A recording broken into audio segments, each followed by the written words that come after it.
So guys, ito yung pagpaputi ko guys. So, kilikili kasi tingnan nyo. Effective to guys. Effective to guys. Tsaka hindi pa mabaho yung kilikili nyo. Ito yung gagawin nyo. Pinakasimple lang.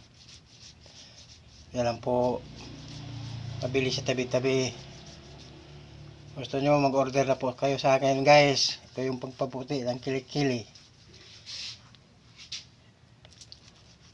Mura lang. Diyan lang po sa tabi-tabi mabibili. Ito na guys oh. Oh, tingnan nyo guys. Oh, tingnan nyo guys, ang puti ang kilikili ko. Oh.